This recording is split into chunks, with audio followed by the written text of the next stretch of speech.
Des cours de la dette publique de la France. La banque est accusée d'avoir acheté en 2015 des contrats à terme sur l'obligation assimilable du Trésor, l'OAT, afin de faire artificiellement grimper son cours pour la vendre ensuite à meilleur coût.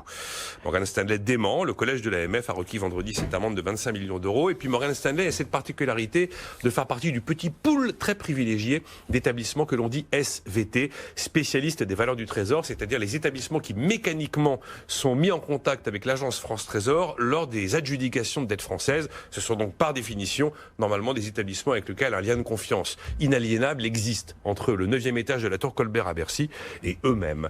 Ce sujet a retenu votre attention, Emmanuel Combes. Oui, alors peut-être pour une... Je donne juste les éléments factuels. Oui, voilà, je ne veux surtout pas m'engager, surtout que la décision n'est pas sortie. Hein. C'est à la commission des sanctions de décider à elle seule. Non, je trouve que c'était intéressant d'un double point de vue. Le premier point de vue, j'étais dans un taxi hier qui me disait, mais de toute façon, en France, il n'y a pas de règle du jeu. Le marché, c'est la loi de la jungle. Et je disais, non, il y a quand même des règles du jeu. Et en tant que membre d'une autorité, en l'espèce l'autorité de la concurrence, il y a des règles du jeu extrêmement strictes et que lorsque vous enfreignez ces règles du jeu, vous pouvez avoir des sanctions. Alors 25 millions d'euros, on pourrait se dire c'est beaucoup, pas beaucoup. Ce qui est intéressant, c'est d'avoir une réflexion sur, mais au fond, comment est déterminée une sanction. Et c'est pour ça que cette annonce m'a interpellé, parce que nous, à l'autorité de la concurrence, hein, on prononce des sanctions parfois extrêmement importantes, en centaines de millions d'euros. Et je trouve que c'est intéressant de réfléchir quelques minutes sur mais qu'est-ce qu'une bonne sanction? Est-ce que 10 c'est beaucoup? Est-ce que 100 c'est beaucoup? En fait, ça ne veut rien dire. Tout dépend d'abord de la gravité. Hein, et je pense que l'AMF tiendra compte de la gravité. En l'espèce, c'est une manipulation de cours. Hein. Donc la gravité de l'infraction. On va regarder aussi finalement le gain illicite qui en a été retiré ou la perte qui a été évitée.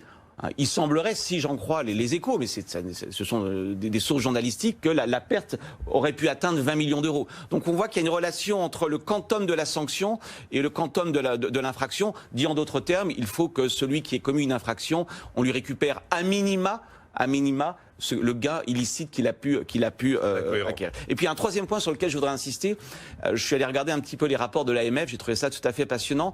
Et nous, à l'autorité de la concurrence, on a aussi une autre fonction, hein. C'est pas seulement, je dirais, de sanctionner celui qui enfreint la règle, c'est d'envoyer un message de dissuasion générale. Alors qu'est-ce que ça veut dire, la dissuasion générale? Premièrement, les décisions sont publiques. Or, la publicité d'une décision, ça fait quand même très mal, notamment à la réputation d'une entreprise. Vous le disiez, Nicolas, surtout pour Morgan Stanley, acteur que tout le monde connaît, qui plus est, acteur privilégié pour ces émissions, pour ces bons du Trésor. Et puis un autre point aussi extrêmement intéressant, dans l'effet dissuasif, au fond, il y a une théorie très économique qui est derrière tout ça. Je ne dis pas qu'elle est appliquée, hein, je dirais, à la lettre, mais qui est celle de Gary Becker, prix Nobel, qui dit, mais au fond, le problème de la sanction, c'est qu'il faut détecter. Or, détecter une infraction, c'est compliqué. C'est plus ou moins compliqué selon les infractions, mais enfin, il faut donc tenir compte de la faible probabilité de détection. On va le dire en termes très simples. Si une infraction vous permet de faire un gain de 10, et qu'il y a une chance sur 2 de vous faire attraper, eh bien la bonne sanction, c'est pas 10, c'est 10 divisé par 0,5, c'est-à-dire 20. Les études économiques montrent que, dans mon domaine, les probabilités de se faire attraper sont de l'ordre de 15%. Si j'appliquais un raisonnement purement beckérien, ce que nous ne faisons pas, une infraction qui rapporterait un gain illicite de 100 euros devrait être condamnée à hauteur de 700 euros. Donc c'est important, cette dimension de dissuasion.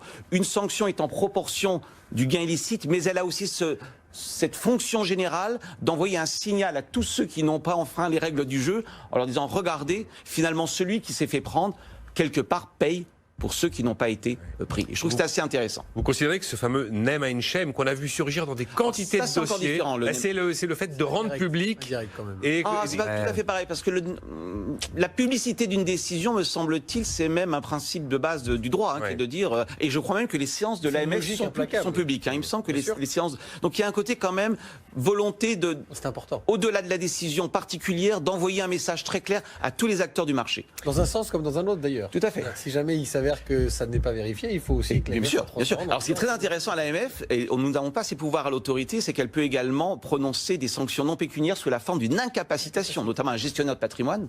Oui. Elle peut très bien estimer que, dans la mesure où il a violé les règles du jeu, on va finalement le mettre un petit peu sur la touche. Pardon, non, Stéphane. Un petit peu, ça ne vous arrivera jamais, mais je trouve que c'est assez violent. Et en droit de la concurrence, on n'a pas cette possibilité. Les Anglais l'ont. J'en ai vu qui ont pris cher. Hein. Ouais. Les Anglais l'ont, en droit de la concurrence. Au Royaume-Uni, vous pouvez, quelqu'un qui a fait un cartel peut être interdit d'exercer pendant un certain temps. Alors aux États-Unis, c'est carrément du pénal sous la forme de prison. Et juste pour terminer, on n'est pas sur des dossiers qui vont finalement, avec des recours, de recours en recours, s'éterniser sur 4, 5, 6 ans comme souvent. Oui, de toute façon, les amendes sont payées payable, exigible immédiatement. Donc de toute façon, le fait que vous fassiez un recours n'exclut en rien le paiement. Hein.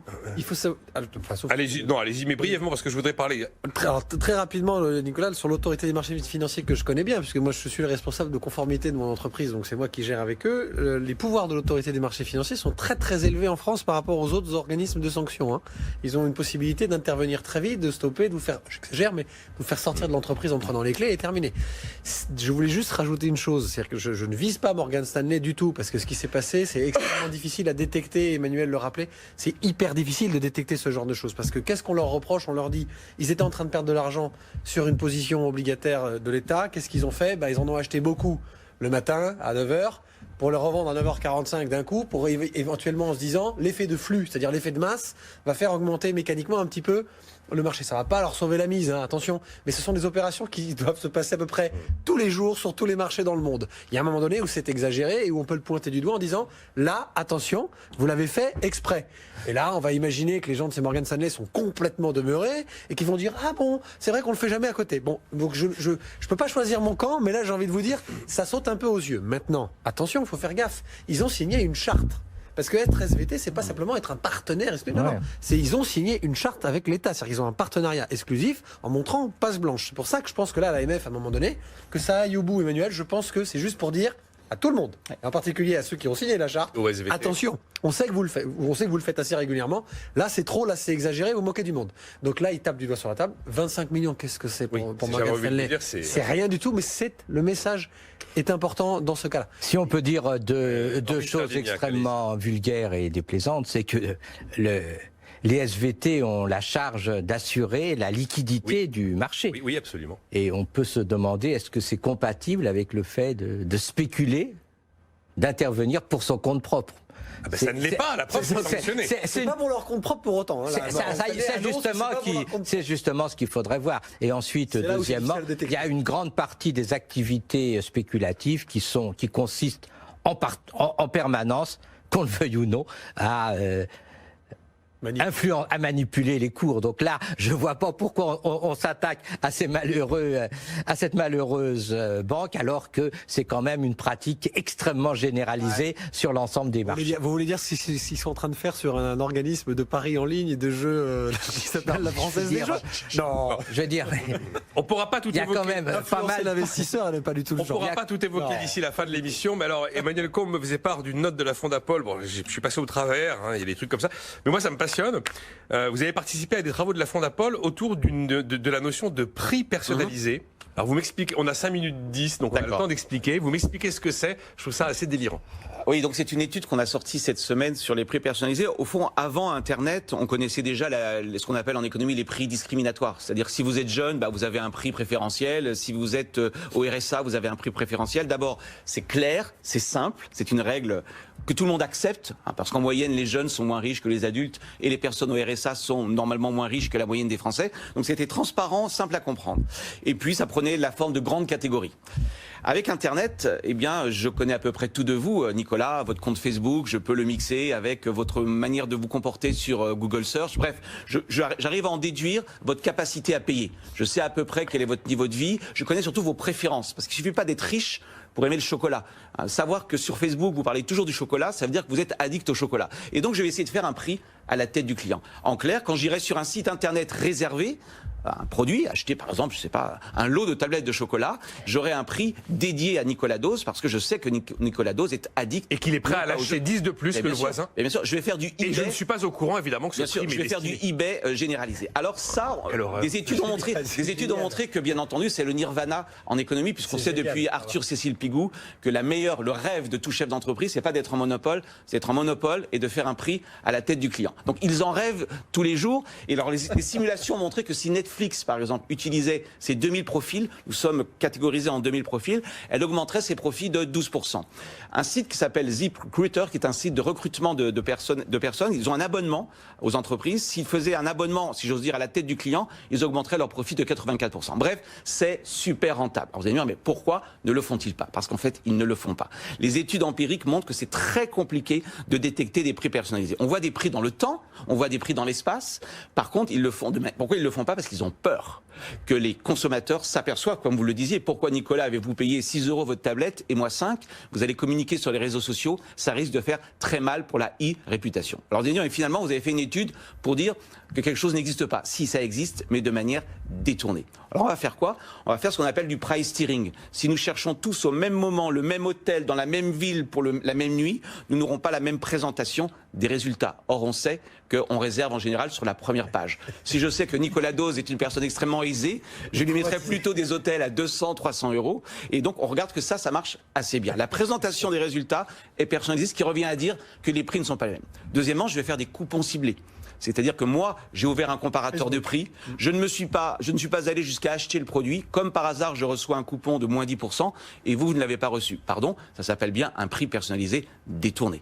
Il est accepté par les clients. Pourquoi? Parce qu'il y a un prix de référence. C'est pas la même chose de dire tu vas payer 70 et je ne te dis pas pourquoi tu payes 70 et de vous dire il y a un prix normal qui est de 100 et je vous fais 30% de réduction.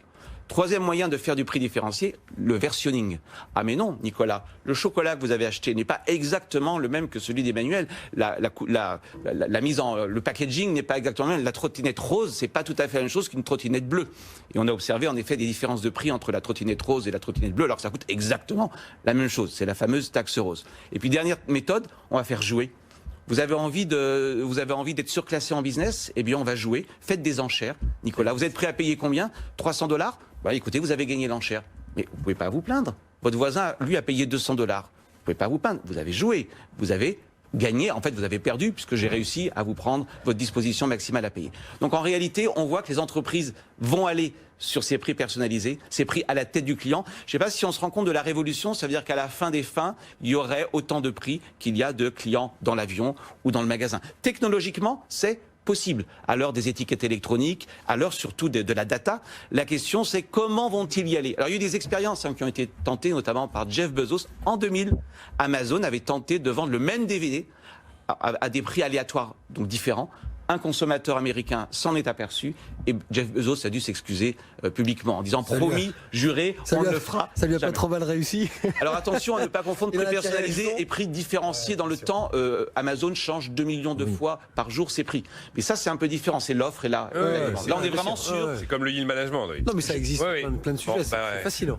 Donc c'est un sujet qui fait un peu peur. Moi ça me fait pas rêver quand même. Ça m'inquiète pas, ça existe déjà. Comment ça vous inquiète pas? Les compagnies aériennes, moi j'ai déjà profité de ce fameux truc où dans les 24 dernières heures, vous pouvez faire une enchère pour obtenir un upgrade. Et en fait, vous ne savez pas si votre voisin à côté, il a payé plein pot il y a 6 mois, ou s'il a fait encore mieux que vous et qu'il a pris l'enchère 1 heure après vous.